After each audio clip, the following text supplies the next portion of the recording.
સનાતન ગૌનગરી કળમોદર બગદાણાની ભૂમિ ઉપર બહુ જ મોટું ગૌધામ તૈયાર થઈ રહ્યું છે। હજારો ગૌ માતાનું એક આશ્રય સ્થાન કે જે બીમાર છે, અંધ છે, અપંગ છે એવી ગૌ માતાઓનું એક આશ્રય સ્થાન તૈયાર થઈ રહ્યું છે। જે અહીંયા આપ જોઈ રહ્યા છો તે ગૌ માતાનું મંદિર લગભગ ગુજરાતનું શિખરબંધ મંદિર હોય તો આ પહેલું વહેલું શિખરબંધ મંદિર અહીંયા તૈયાર થઈ રહ્યું છે। એની અંદર આ કપિલા ગૌ માતા એની અંદર બિરાજિત થશે। તો આ જે બધા આપ જોઈ રહ્યા છો આ બધા બહેનો આવ્યા છે તે સુરતથી આવ્યા છે અને સુરતનું આખું બાપા સીતારામ મહિલા મંડળ છે, શ્રી ગોપાલ મહિલા મંડળ છે, તેમજ વ્રજવિલા મહિલા મંડળ, આ સુરતથી બધા બહેનો દર્શન માટે આવ્યા છે, સેવા માટે આવ્યા છે અને આઈસીયુ વોર્ડથી લઈને જે પણ નાની મોટી સેવા હોય એ બધી આ બધી બહેનો સનાતની ગૌનગરી ઊભી કરવા માટે ખૂબ જ તનતોડ મહેનત કરે છે।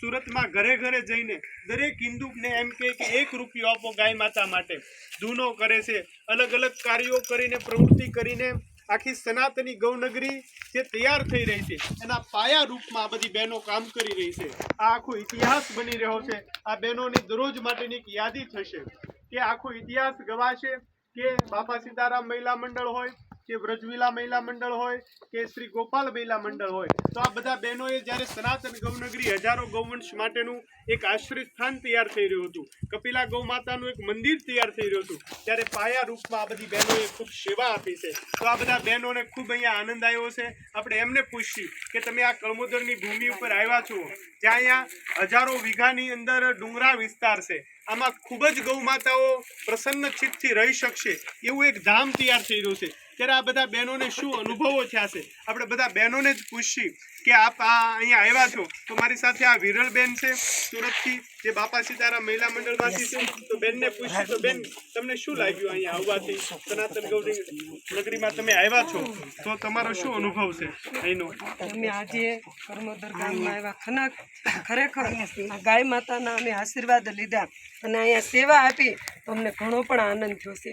કેવું કે આપણે ઘણી ઠેકાણે આપણે મનોરંજન કરવા જતા હોય, ફરવા જતા હોય, પણ ત્યાં આપણે આવો આનંદ નહીં આવે કેમ કે ત્યાં આપણી ગાય માતા આપણી હારે નથી। અને ખરેખર જો અહીંયા ગાય માતા આપણી હારે છે અને બધા ગૌભક્તો છે, સંતો છે તો આની ઉર્જા જ કંઈક અલગ હોય એમ કે આનંદ જ અલગ હોય। ભગવાનના ધામમાં જે આપણે આનંદ કરવી ને એવો દુનિયામાં ક્યાંય આપણે આનંદ મળતો નથી। પણ અમારા બહેનોય પણ ઘણા છે, આ લોકો બધે બહુ ફરવા ગયા પણ હવે આ ગૌધામમાં સેવા કરવા મળ્યા પછી આ બહેનો ક્યાંય ફરવા નથી જતા, ગમે ગૌશાળાની અંદર ગાય માતાની સેવા કરતા હોય ને વનભોજન કરતા હોય અને આવી જ ગૌશાળાની મુસાફરી કરતા હોય। બોલો બેનો તમને આજે કેવો આનંદ આવ્યો? બહુ આનંદ આવ્યો। આમ છે ને હાલજો પછી છે ને શાંતિ મળી બેન ખાલી લગડ આમ બોલો તો વાંધો શાંતિ લાગે એકલી શાંતિ નહીં આ પ્રકૃતિનો ખોળો છે, અહીંયા આવ્યા જેવું છે, એક બહુ સરસ મજાનું હિલ સ્ટેશન છે। અહીંયા તમે આવશો તો નાના છોકરાઓને પણ મજા આવશે, એકદમ શાંતિની અનુભૂતિ થશે અને ખાસ અત્યારે આ ગૌ માતા માટે આઈસીયુ વોર્ડની જરૂર છે તો એમાં પણ તમે સાથ આપો, સહકાર આપો અને ફેમિલી સાથે આવો, બહુ મજા આવશે। જય ગૌ માતા, જય ગૌ માતા। આવવાથી એક બે શબ્દ બોલો। અમે તો અહીંયા આવ્યા છે એક ગૌશાળા તો અમને બહુ આનંદ આવ્યો। અમને એમ નથી થતું આજ અમારે ઘેરે જવું છે, હવે તો અમને એમ થાય કે રોકાઈ જાય 8 દિવસ।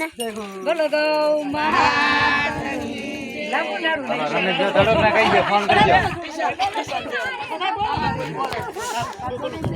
હાથમાં જ રાખો ખાલી।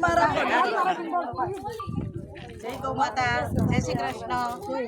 આજે ગાયોની જે સેવાનો આપણને આનંદ મળે છે ને આ અખંડ આનંદ છે, તો આપણે અખંડ આનંદને ઓળખો। બાકી કોઈ પણ આનંદ તમે મેળામાં જાઓ, પિક્ચર જોવા જાઓ, બીજા એ બધા ક્ષણિક આનંદ છે, એ આનંદમાં તમે વારે વારે યાદ કરશો તો આટલું સુખ નહીં મળે।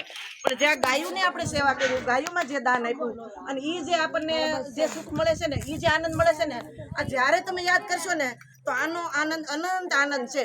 અને આમાં દ્વારકાધીશનો વાસ છે અને જેટલા ભગવાન રાજી થાય ને એટલો આપણો પરિવાર સુખી થાય અને આ આનંદ તમને કાયમનો આનંદ છે। એટલે ક્ષણિક આનંદમાં કોઈ પણ વસ્તુ આપણે મહેનત કરવાની નહીં, આપણે અખંડ આનંદમાં મહેનત કરો।